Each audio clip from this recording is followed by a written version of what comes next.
So were there actual functional ways in which Danny put you through those paces, or was it? Yes. So we figured out early on that one technique we could really use is very long takes. Mm-hmm. So 10, 15, sometimes 20-minute takes. Where, and I think that took a lot of trust on his part to just let me go, because he wouldn't interrupt it. He'd just give me direction beforehand, and then just let me do these, activities or go through these scenes.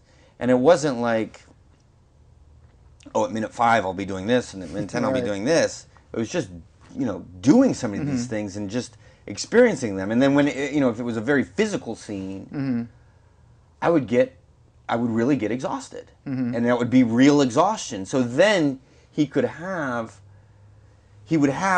the character progressively getting exhausted over the course of 20 minutes that he could then pull from, moments from as needed.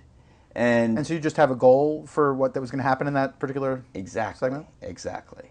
And so it was like I could live out these scenes in a way unlike I've done in most movies. And so like if there's a scene, that's 10 minutes long where I'm like trying to, tie a carabiner to some webbing while my hand's trapped and I can't really reach, and just really try and do that, which is difficult in itself, I really would get frustrated. After 10 minutes and not being able to do it, I'd really get frustrated. And so it's like, it's almost like not acting. It's almost like my frustration fuses with the character's frustration, and you can't really, pull them apart. You can't differentiate. And in that way, it's almost more authentic in a certain way. But also because of that, very liberating, because you don't have to think about acting. You just do. You can't, really. Yeah. You almost forget. Yeah. You never forget the character in a way, but in a good way, you kind of forget the need to put on any kind of facade and just do and just experience. Yeah. Well, I guess in the theater piece, that there's so much about the dialogue usually that's what you're focused on as an actor, so you don't get lost in it. But if you have 20 minutes of a scene, well, I believe like in the best way that you do, in some ways if it's good dialogue or you have a good connection to it, the other actor, that you do get lost in it. That you are kind of functioning in the same way, or trying to get something from the other character in the same way that you might get lost in trying to accomplish that goal in the in the best circumstances. Right. But it's more like singing a song, I guess, or that's interesting. Yeah. Than trying to get somewhere odd like hooking up a carabiner that you can't figure out how to do. So how did you functionally handle your arm? I mean, how did they keep you in place without damaging you? Or did they? Well, I wasn't really trapped. So your arm was never actually like held down, or you were just... Well, there's no reason for that. I mean, it wasn't like... First of all, I assume like if there was a fire or like a falling light or something like that, they wouldn't want me to be trapped there. That's true. But more than that, it's like that kind of... I believe in certain kinds of, whatever, if you want to call it method, or just, putting yourself in certain situations where you're really experiencing it, or, doing activities where you really get bruised. In certain situations, that can be extremely helpful. In other situations, it's just not necessary. So I guess the only reason that I would say, like, really trap me is, like, I guess psychologically, like, I would maybe behave or think differently and thus behave differently, but in that case, I don't... Well, I guess physically, if you're not held down to the rock and you're trying to do something over the rock or inside of the rock... it was... There was a... In the rock, there's like a There's a place to just grip in? Yeah, so it was like, my hand wouldn't move. It wasn't like, oh, you got to just hold it and... just hold it to your side. No, I moved. It was steady. Right. It had a steady hold. And what was it like getting there? I mean, how many days were you in that position? Was it 40-something days? Yeah, over a month. Yeah, every day over a month. So what was the first time you actually confronted the space that you were going to be in for so long? We shot in order. And except that we couldn't do the scenes with the young women at the beginning because we had planned to, but there was still snow outside of Moab, so we couldn't shoot those scenes. So other than that, we pretty much did everything in order. So after we did the fall, we did the fall first. Right. That was about a week of that because it just involved stunts and all that. And then after that, it was like, boom, in the crevice. But was it like, I'm okay, here's the crevice, this is where I'm going to be for the next month, oh my God, is it like moving into a new apartment, or it's just Well, it was, I guess you'd say baptism under fire. I mean, because that was when, actually, the first scene we really did in that space was the scene where we figured out the long take, where the character has just been trapped. He tries to just pull his arm out with brute strength. Right. And that's when Danny first said, just keep bashing yourself and pulling and yanking and doing whatever you can to get out until I say cut. And that ended up being what he said it was 22 minutes straight. So I was exhausted, sweating, everything, and I mean, I was literally purple from here up just because I was bashing. And so that's how I was introduced to that space. But it was fine. He did warn me, he kept warning me, like, before we started shooting, like, oh, you're going to go crazy in there, you're going to go crazy. And he'd do it with a smile on his face.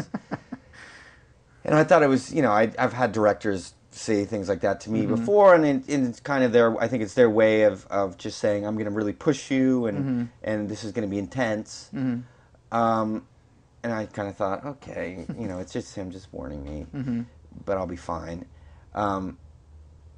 But my friend just made my friend made a documentary while we were filming it. My friend from NYU came out and shot the whole process. And she just showed it to me.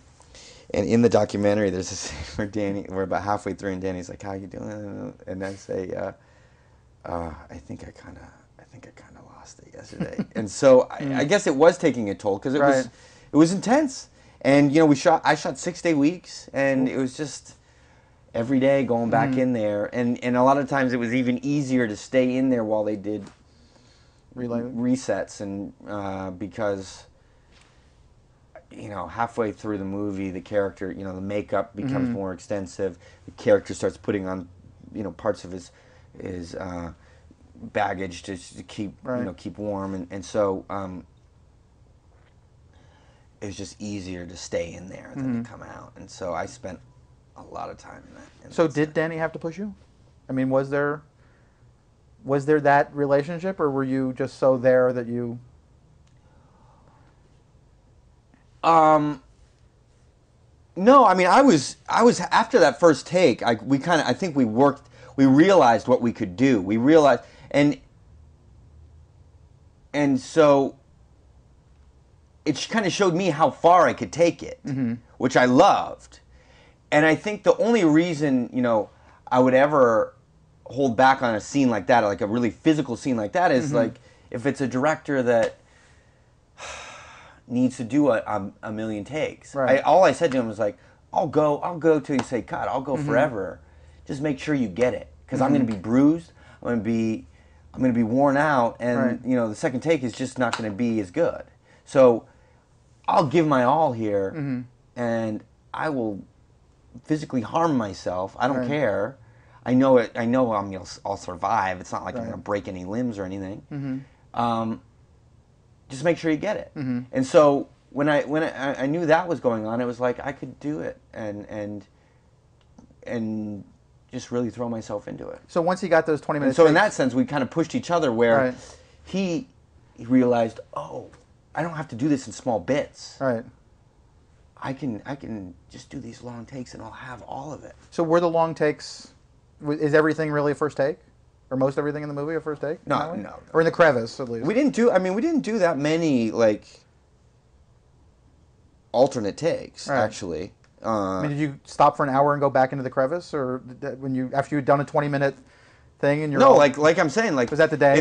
With that scene, like there might be a pickup like underneath the rock just for Right. my leg hitting the rock or something like Yeah. that. But no, when he knew when he was like pushing me like Right. physically where,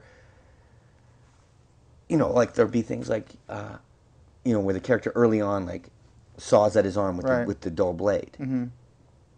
He's like, well, I'm going to be close on that, so I really want you to do that. Like, I really want you to saw at your own arm. Mm-hmm.